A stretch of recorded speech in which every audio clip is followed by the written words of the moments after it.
Hi, welcome to Skanda trade. நம்ம இந்த வீடியோவில் எதை பற்றி பார்க்க போகிறோம்னா, போனஸ்னால் என்ன அப்படின்ற பற்றி தான் பார்க்க போகிறோம். இப்போ நீங்கள் ஒரு கம்பெனியில் ஷேர் ஹோல்டராக இருக்கீங்க அப்படின்ற பட்சத்தில் அந்த கம்பெனி ஒரு குறிப்பிட்ட டேட் அப்படின்றது அனௌன்ஸ் பண்ணுவாங்க. அந்த டேட்டில் அந்த கம்பெனிலேருந்து உங்களுக்கு போனஸ் அப்படின்றது ப்ரொவைட் பண்ணுவாங்க. ஸோ அது உங்களுக்கு ஷேர்ஸாக ப்ரொவைட் பண்ணுவாங்க. இதுக்கு எந்தவித அடிஷ்னல் சார்ஜஸும் அப்படின்றது கிடையாது. இந்த போனஸ் அப்படின்றது நீங்கள் அந்த ஸ்டாக்கை வச்சிருக்கக்கூடியதுக்கு உங்களை ஊக்குவிக்கிற விதமாக அவங்க ஃப்ரீயாக தான் உங்களுக்கு இந்த போனஸஸ் அப்படின்றத கொடுப்பாங்க. இந்த போனஸ் அப்படின்றது உங்களுக்கு எங்கேருந்து கிடைக்கும் அப்படின்னா, அந்த கம்பெனி ஆல்ரெடி அவங்களோட ஷேர்ஸை ரிசர்வில் வச்சுருப்பாங்க. அந்த ஷேர்ஸை தான் உங்களுக்கு போனஸாக ப்ரொவைட் பண்ணுவாங்க. இப்போ உங்களுக்கு இந்த கம்பெனி போனஸ் கொடுக்கறதுனால அந்த கம்பெனியோட ஃபேஸ் வேல்யூ மாறுமா அப்படின்னு கேட்டால் கண்டிப்பாக மாறாது. இப்போ இந்த ஃபேஸ் வேல்யூ அப்படின்றது என்ன அப்படின்னு சொல்லி பார்த்தீங்கன்னா, இப்போ உங்களுக்கு ஒரு கம்பெனியோட ஷேர்ஸ் உங்களுக்கு ஐபிஓவில் லிஸ்ட் ஆகிருக்கும் இல்லையா, அப்போது உங்களுக்கு ஒரு ப்ரைஸ் ரேஞ்ச் அப்படின்றல உங்களுக்கு ஒரு ப்ரைஸ் இருந்திருக்கும். அந்த ப்ரைஸை தான் உங்களுக்கு ஃபேஸ் வேல்யூ அப்படின்ற சொல்லுவாங்க. இந்த ஃபேஸ் வேல்யூ அப்படின்றது உங்களுக்கு எந்த விதத்துலையும் உங்களுக்கு மாறாது. ஓகே, இப்போ ஒரு கம்பெனியில் போனஸ் கொடுக்கலாமா இல்லை வேண்டாமா அப்படின்றத யார் டிசைட் பண்ணுவா, அதோட அத்தாரிட்டி யார் அப்படின்னு சொல்லி பார்த்தீங்கன்னா, அந்த கம்பெனியோட டைரக்டர்ஸ். ஸோ அந்த கம்பெனியோட டைரக்டர்ஸ் ஆனுவல் ஜென்ரல் மீட்டிங் வச்சு அந்த ஜென்ரல் மீட்டிங்கில் உங்களுக்கு போனஸஸ் நம்ம கொடுக்கலாமா கொடுக்கக்கூடாதா இல்லை வேண்டாமா அப்படின்ற அந்த மீட்டிங்கில் டிஸ்கஸ் பண்ணிவிட்டு ஸோ ஃபர்தர் ப்ராசஸ் அப்படின்றது பண்ணுவாங்க. இப்போ ஒரு கம்பெனி கண்டிப்பாக போனஸ் கொடுக்கணுமா அப்படின்னு சொல்லி கேட்டிங்கன்னா அது அவசியம் கிடையாது. அந்த கம்பெனி போனஸ் கொடுக்கணும் அப்படின்னாலும் கொடுக்கலாம், இல்லை கொடுக்க வேண்டாம் அப்படின்னாலும் கொடுக்காம கூட இருக்கலாம். ஸோ அந்த கம்பெனியோட ஓன் டிசிஷன் தான், எந்தவித கம்பல்சன் அப்படின்றதும் கிடையாது. இப்போ போனஸ் எப்படி கொடுப்பாங்க அப்படின்றது பார்த்தீங்கன்னா, இப்போ நம்மளுக்கு ஒரு கம்பெனி இருக்குது. ஸோ அந்த கம்பெனி எக்ஸ் அப்படின்னு சொல்லி எடுத்துக்கலாம். இப்போ அந்த எக்ஸ் அப்படின்ற கம்பெனியோட ஷேர் ப்ரைஸ் நம்மளுக்கு 1000 ரூபாய் அப்படின்றதில் ட்ரேட் ஆகிட்டு இருக்கு. இப்போ இந்த போனஸ் கொடுக்காங்க இல்லையா, இந்த போனஸ் எல்லாமே உங்களுக்கு ரேஷியோவில் தான் கொடுப்பாங்க. அதாவது 1:1 ரேஷியோ, 1:2 ரேஷியோ, 1:3 ரேஷியோ அப்படின்ற ரேஷியோஸில் தான் உங்களுக்கு கொடுப்பாங்க. இப்போ நம்ம எக்ஸாம்பிள் பார்த்திங்கன்னா 1:2 ரேஷியோ அப்படின்னு சொல்லி போட்டிருக்கோம். இந்த 1:2 ரேஷியோ அப்படின்ற மீனிங் என்ன அப்படின்னு சொல்லி பார்த்தீங்கன்னா, நீங்கள் அந்த கம்பெனியோட, அதாவது இந்த எக்ஸ் கம்பெனியோட ஷேர்ஸ் 2 வச்சுருக்கீங்க அப்படின்னா உங்களுக்கு ஒரு ஷேர் உங்களுக்கு போனஸாக கிடைக்கும், அதாவது ஃப்ரீயாக கிடைக்கும். இப்போ இதில் பார்த்திங்கன்னா அந்த ஷேர்ஸை எந்த டேட்டில் நீங்கள் வாங்கணும் அப்படின்றதையுமே உங்களுக்கு அனௌன்ஸ் பண்ணிடுவாங்க. அந்த டேட்டுக்கு முன்னாடி அதை நீங்கள் பர்ச்சேஸ் பண்ணி வைக்கணும். இப்போ ஃபார் எக்ஸாம்பிளுக்கு உங்களுக்கு 100 ஷேர்ஸ் நீங்கள் வச்சுருக்கீங்க, உங்களோட டிமேட் அக்கௌண்ட்டில் 100 ஷேர்ஸ் வச்சுருக்கீங்க அப்படின்னு சொல்லி எடுத்துக்கலாம்.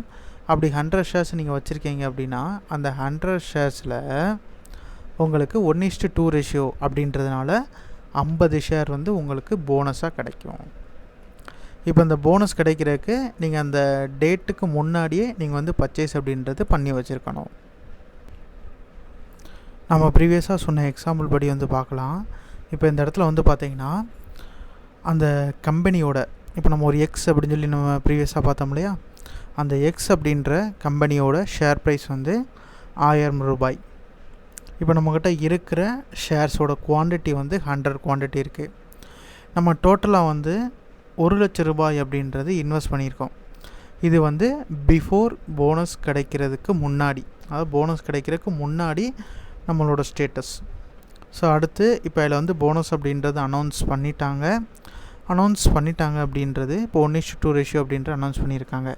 அப்போ நம்ம 100 ஷேர் வச்சுருந்தோம் அப்படின்னா நம்மளுக்கு 2 ஷேருக்கு 1 ஷேர் அப்படின்ற விதத்தில் உங்களுக்கு 50 ஷேர் கொடுத்துருப்பாங்க. அப்போ உங்கள்கிட்ட 150 ஷேர் அப்படின்றது இருந்திருக்கும்.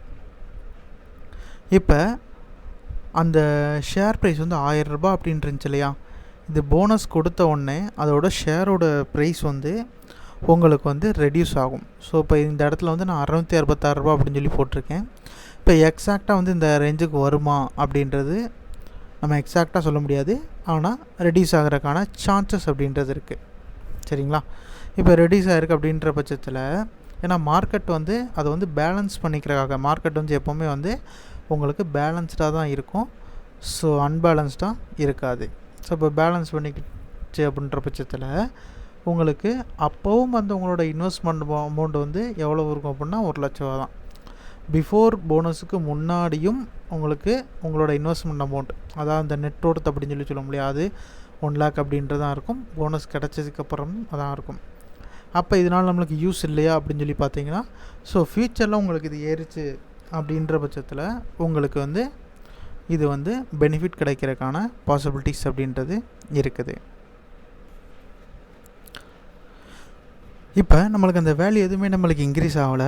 ஸோ எதுக்காண்டி ஒரு கம்பெனி வந்து போனஸ் அப்படின்றத கொடுக்கணும் அப்படின்னு சொல்லி பார்த்தீங்கன்னா, இப்போ அந்த கம்பெனி வந்து ஒரு போனஸ் அப்படின்றது கொடுக்கறதுனால அந்த ஷேரோட ப்ரைஸ் அப்படின்றது உங்களுக்கு கம்மியாகும். ஸோ அந்த ஷேரோட ப்ரைஸ் அப்படின்றது கம்மியாகிறதுனால உங்களுக்கு நியூ இன்வெஸ்டர்ஸ் அப்படின்றவங்க அந்த ஷேரை வாங்குறதுக்கு ஸோ ஊக்குவிக்கிற மாதிரி இருக்கும். அப்படின்றப்ப இன்னும் நிறையா பேரால் அந்த ஷேர்ஸ் வந்து வாங்குகிற மாதிரி இருக்கும். அதோட டிமாண்ட் அப்படின்றது இன்க்ரீஸ் ஆகி அதோட ப்ரைஸ் அப்படின்றது ஃப்யூச்சரில் இன்னும் இன்க்ரீஸ் ஆகிறதுக்கு சான்சஸ் அப்படின்றது. ஸோ அதனால தான் ஒரு கம்பெனி வந்து உங்களுக்கு போனஸ் அப்படின்றது கொடுக்குறாங்க. இதுவும் வந்து ஒன் ஆஃப் தி ரீசன் தான். ஓகே, ஸோ இப்போ போனஸ் டேட் அப்படின்றது நம்ம பார்த்துடலாம். இப்போ போனஸ் டேட்டில் வந்து உங்களுக்கு மொத்தம் 2 டைப் ஆஃப் டேட் அப்படின்றது இருக்குது. ஒன்று வந்து பார்த்திங்கன்னா போனஸ் அனௌன்ஸ்மெண்ட் டேட்டு, இன்னொன்று வந்து ரெக்கார்ட் டேட்டு.